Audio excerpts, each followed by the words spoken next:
Hello, everyone, and welcome back to Nas's channel. First of all, Nas, I think the most important question is, have you calmed down yet? Because I have not. Mhm. No, it was one of those evenings. Don't think you just, you know, you don't find uh, an avenue where you could say, listen, I really enjoyed this. I enjoyed it because this was absolutely pure international rugby at its best. Why? Because we had England on the one side playing extremely well, and we had South Africa on the other side really struggling to find rhythm and form. And if you go back, yes, 7 days later, now 7 days earlier, they played against France. A lot of questions about the mental side of the game, the psychological side of the game. How was South Africa going to respond after such a tough game against France? And I think what we've both realized watching the game last night, we saw it wasn't easy. No, it definitely was not. And I think for the fans, it was even more difficult here at home. Um, Looking back at last night, you could definitely see that England came in and they wanted to prove a point. In the end, they were unlucky because we did get the win. But they absolutely, I think, almost dominated us in certain areas in the game that we didn't what you call it, we didn't show up the way we used to, and I think that had everybody worried. Yeah, okay, let's analyze the game. England came out all systems firing. That's one. They did extremely well in the first phases. They scrummed well against South Africa. They won a couple of lineouts. They contested the lineouts extremely well, and that put a lot of pressure on South Africa's number two, especially with the throw-ins. That's why we saw three indifferent throw-ins. Okay, normally South African lineouts are 99% successful. Suddenly, we saw South Africa got beaten when the ball was on the ground. Itoje really made a big difference. The three loose forwards, Tom Curry, they all played a major part in turning the ball over after they made fantastic tackles against South Africa. As you rightly said, they did dominate South Africa. They played extremely well. South Africa struggled to find form. I must also say, and this is not a complaint, I must say I was a little bit surprised with the way that the referee handled the game, especially in certain Yeah. aspects where I think, in all fairness, South Africa got the 50-50 calls against France. Last night, England got the 50-50 call against South Africa.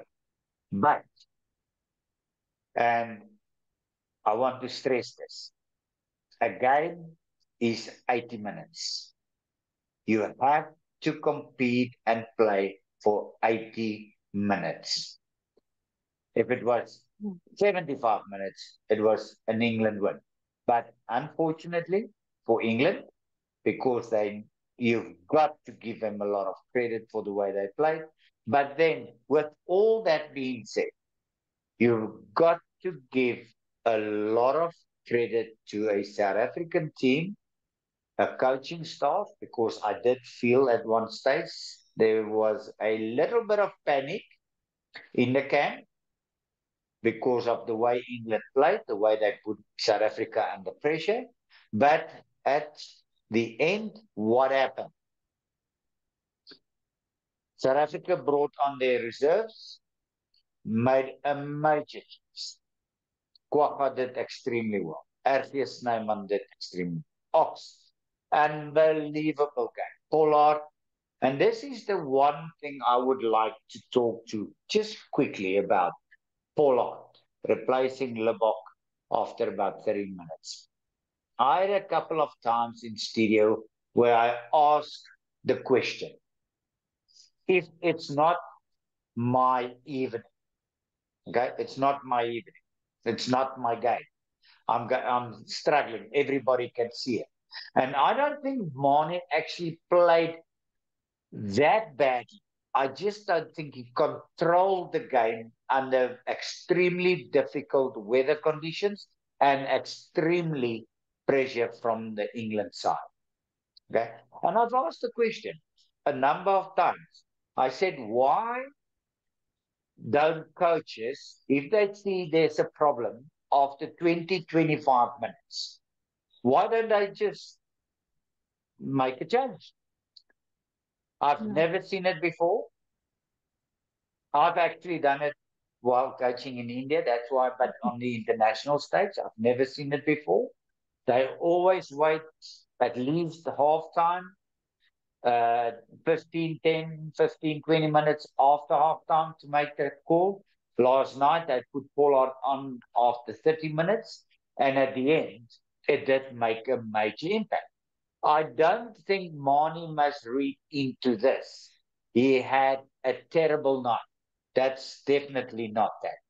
It was just that the kicking, the tactical kicking, didn't work last night. The pressure, couple of kicks when I want to say not where he wanted it. It never looked like he was actually that self-confident Mane that we've seen throughout this World Cup.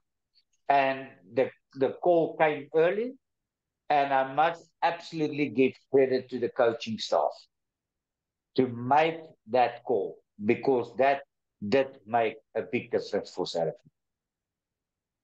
Yeah, I completely agree with you. Hats off to Rassie and Jock for making that call early on in the game. We really needed Pollard. In the end, I actually saw this on Instagram today. You know, he made the winning kick in 2019 and he did it again on Saturday night. So he's actually on his way to, I think, becoming one of the better World Cup players. What do you think about that? I think Pollard's just an absolute class act. That's it. I've said it a long, long time ago. As a junior, he was absolutely brilliant in the World Cup under 20s. He was absolutely brilliant. I just felt at one stage that South Africa's game plan moved away from him. It was more the scrum half and the centers that dominated. The scrum half, loose forward centers dominated play for South Africa. And I felt a little bit for him because I thought at one stage he should actually get the ball. He's the guy that should create the opportunities for Eben, for RSA, for Peter Steph, for Dwayne, for Sia. He's the one that should create that. But we played at one stage where the ball went from 9 to a forward, for argument's sake, or 9 to 12 and 13, and let them attack. And he was a little bit. I don't think he ever lost confidence in his play, but he never really gave me that impression that he can just absolutely take over any game because we didn't give him the opportunity. And that's why, he came on last night, pressure situation. He did a couple of things. Firstly, he stabilized the channel on the defense, his channel. That's one. Secondly, he made some fantastic tactical kicking. That's the other one. When he had the opportunities, he turned the scoreboard over. That's what you need. Okay. And then also at the end, two things. Absolute fantastic. South Africa get a penalty. And I don't understand, and we've seen it throughout this whole World Cup. You get a penalty on the halfway line. There's only one reason why you should not take the kick at goal. Is if you have a kicker that can kick the ball 5 to 10 meters out over the touch from the opponent's goal line. Okay. What do we see? We see players get a penalty on the halfway line and then they kick it out on the 22. Now, then I would rather try the 3 points. I'm serious. Because there's Yeah. no pressure on the opposition if you play on their 22. There's no pressure. You can't, there's hardly in modern international rugby where you drive. Yes, we've seen it once or twice. Once or twice. Think about it. How many kicks do we see going to touch? Let's say 100. And I say, once or twice we've seen a team doing the driving more for over 20 meters. If you're 5 meters from the goal line, you throw it in straight, quick drive, you will score. South Africa did that last night. Pollard had a fantastic kick to touch. One, Dion Fourie, Erkis Snyman scored. That's how it works. Then, of course, the last penalty that Pollard kicked, absolutely magnificent. We've seen Morné Steyn doing it twice against the British and Irish Lions. So we're extremely fortunate because we've been blessed with seriously, lately, with extremely good place kickers. But then, and that's more important than anything else. And I think people must look at it that way. Then England had 4 minutes from the kickoff to put South Africa under pressure, work out, and you've seen, and we spoke about this, how do England really play? Put you under pressure, work out penalties, work out penalties. What happened last night? Same. They really squeezed us, got the penalties. Farrell really kicked well last night. They had a fantastic drop. Suddenly we were under pressure. What did we do for 4 minutes? We kept them at bay, very close to the halfway line. We didn't give him opportunity to get into our half, onto our 10 meter, to put the pressure on, force a penalty, and they could have won. They couldn't do that. So that, apart from Ox that was scrumming unbelievable. Now, I want to go back again. I told you last time, I put a lot of blame on Galtier for the mistakes France made in the last 15 minutes of that game against South Africa. Because I don't think when he replaced certain of his starting 15, it was at the right time. I must say, England did the same again last night. The norm is you try and include your whole bench. England scrum extremely well against South Africa for 65 minutes. I want to nearly say 70 minutes. Three penalties. Three penalties. Two inside our two. Okay. And the last penalty was also another one in the scrum. And I thought Borthwick should have looked at that game last night and said, you know what? I'm going to see if this pack can hang on for 80 minutes. Because that's all they had to do was to hang on for 80 minutes. And that replacement in the front row cost England that game. Because as you mentioned rightly, a lot of people mentioned it, England really played well last night. They had South Africa. All they had to do was win the game. But you see these little, I want to say, part of rugby, of the new kind of rugby, inclusive of all 23. Sometimes you just make the call and say, sorry, look at what happened to South Africa. Vincent Koch came on quite late in the South African game. And then he played a major part. And that's clever. That's extremely clever decision-making by the coaching. And that's how you need to look at it. It's not only Oh, South Africa won, and yes, England played well. That's the norm. That's how we all talk. Everybody wants to tell England, you know, they were absolutely brilliant. I'm also going to say they were absolutely brilliant for 75 minutes. But the game, as I mentioned to you a little bit earlier, it's 80 minutes. And a game like last night, it's not very often you're going to get a night like we had last night, where England really put South Africa under the pump. And on the scoreboard, they lost the game because that was their big moment and they could not take that. And you have to analyze why. You've got to ask the question, why?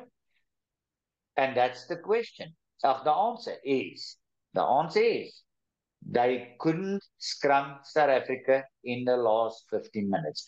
You take the ball in the air. They absolutely dominated that.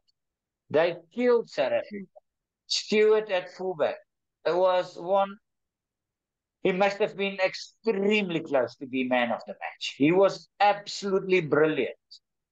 The thing is, that's where I then question a little bit South Africa's tactics, as to say, get the ball on the ground. Wet weather, it will skid. It's not easy to handle. Look at that kick of Farrell to Arendse. It was just a funny bounce, and it got Arendse off guard, and he knocked it on. Now, if you really kick a ball in the air, Gaby, I promise you, even you can catch it. I promise you, even you will be able to catch it. But if I keep kicking it wet grass, and it's skid and it's skid and it's skid, somewhere along the line, it's going to surprise you, and you're going to knock it up. And I never saw that of South Africa lost. I completely agree with you. I do actually have a question. Hmm. Why did we lose the high balls? Why was Stewart just so much better under the high ball than Damien was last night? I think, firstly, size. You look at size. You look at So, Stewart, okay. extremely tall. Okay. May, tall. You look at Arendse, quite small. Colby, quite small. They're actually brilliant, both players, and even Damien. They're absolutely brilliant under the high ball. But then there needs to be a little bit of space. What England did last night is they never gave South Africa any space. You can recall the one penalty where they penalised Peter Steyn, where he tried obstruction. Mm. The other one you can recall where Willemse had the ball and he tried the quick flip to Mani Libble and he missed Mani. And how we got out of that little situation, that was scary. I don't know. If we talk about last night's game, it was, I said to you at one stage, it's like a horror movie. You don't know where to go because you don't know what's the next move. Who's going to make the next mistake? Who's going to do that? But that's why I say you can't only look at 60 minutes or you can't look at 80 minutes. Some games, Gaby, you win in the first 20 minutes. You've seen that. Okay? Some Yeah. games you win in 40 minutes. Some games in 60 minutes. Last night's game, it took South Africa with all the question marks and bad play and slow play and didn't really have the right tempo and all this. And yes, a lot can you can put back like a week ago because France was an extremely difficult game and a tough game, but we got through that. With all that, you have to give credit to a team that says, you know what, that never dying attitude. We're not going to give up. And that I saw last night of a group of players and a coaching staff that was so impressive. This doesn't mean I'm saying we're going to win the World Cup. We're playing a New Zealand side that was absolutely destroyed just before the World Cup started by South Africa. Then they didn't play well against France. We all know that. They didn't play well. Okay. And then quietly They went about their business. And to be honest, they really took Argentina to the cleaners. We spoke about that. So New Zealand's the side that I think they are on the up. The most important thing for us is, and that's why we're only talking today, because we couldn't talk last night, because I don't think anybody could talk last night. I think the guys outside in the streets, they really enjoyed it. The guys in the club enjoyed it, and I think I don't think there's too much alcohol available either in France or South Africa. But I mean, it just shows you how fantastic the World Cup is. In a, I want to talk about a little bit of the marketing side of it. The whole of South Africa, the whole of South Africa is buying into this team. And Yeah, I no, say, that's true. our president's buying into. Everybody's buying into. I think if somebody took a video of us, that would have been actually laugh a minute because it's up and down and this and that. But that's what we live for. That's why we love this game. And you know what's the most amazing thing? Think back what I'm saying now. We weren't in it. We didn't play well. No. We struggled. Lineouts was a battle. Scrums we did very well. The ball on the ground was. The passing in the back line didn't really work. The kicking didn't really work. And that's when you come and say, you know what? They call it. See, I called it last night. Ugly win. Absolutely agree. Absolutely agree. But that's when, as a player, and I've been there, you in your sport, you were there. Okay. That's when you turn around and say, you know what? Look at the scoreboard because that's the only thing that counts. And that's what South Africa must tell the rest of the world. It's over. It's done. South Africa is in the World Cup final against New Zealand. And you know, and I know by next Sunday morning, we will know that one of those two nations won actually a World Cup for the fourth time. Yeah, that will be history in the making, that game. Um, your thoughts on the final? Uh, let's just talk a little bit about that. Will you keep the team the same as it is now, or what do you think we should do to absolutely try and make sure that we can win this one? Yeah. There's a couple of ways to look at it. It's a couple of ways. Firstly, you you know you need to take a breather. You need to let the dust settle. Then you go and look, okay, what do we need to do against New Zealand? You can't go and play the same game as we played at Twickenham against them just before the World Cup because it's not the same situation. Okay. One thing is for sure, we will have to start extremely well. So you look at all the guys that you've got in the group and say, okay, who am I going to pick to start off that we get on the front foot? That's one. We need to put New Zealand under pressure. Okay. And to be honest, what they showed against Argentina is not too many areas where you can actually take them on. Okay. But we need to say, okay, fitness, we know it's been a hard World Cup for South Africa. We know that. It's fine. Okay. Everybody, yes. New Zealand's got a 1 day longer rest, if that counts for something. Because, this and this, nobody can control except you. Nobody else can control it for you. You make up your mind, you decide yourself how I'm going to start. Now, that's where we need to go. South Africa needs to start well. That's one. Okay. Secondly, we know that if you ask me, and I have nothing to do with, it's only my opinion, I would start the back line, I want to say as we finished. I would start Faf. Yeah. I Okay. would start Andre.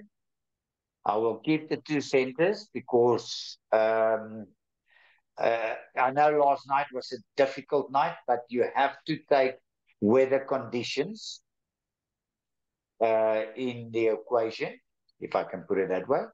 Then wings, they try.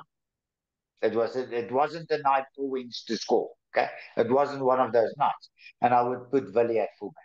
That's what I would start at the back.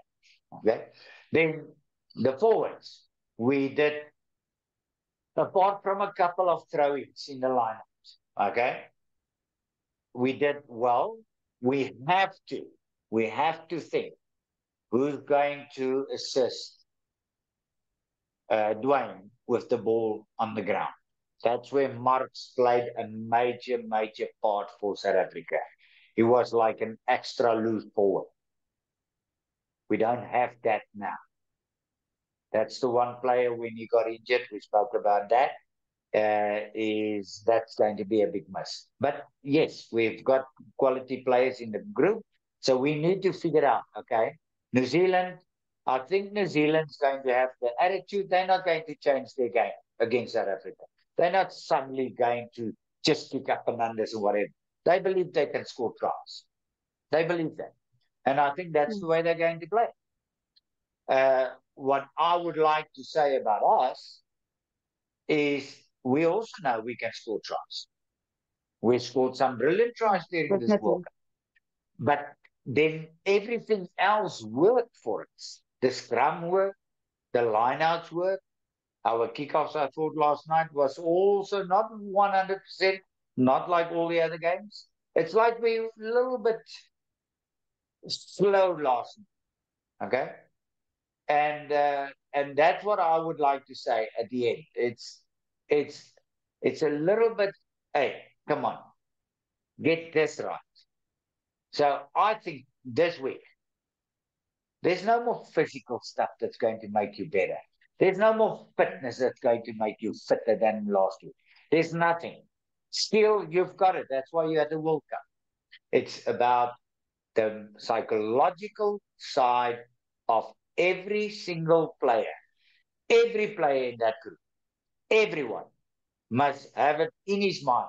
If I get selected for the final, I will give you the best I can. And that's all you can ask as a coach.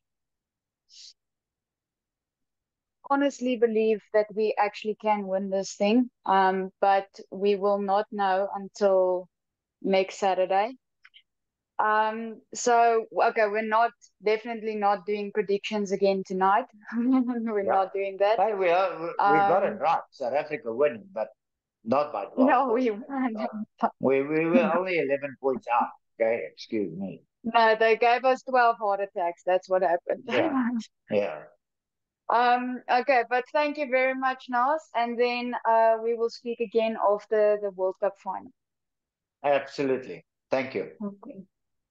Thank you, everyone. If you like this video, please like and subscribe, and then we'll see you next Sunday.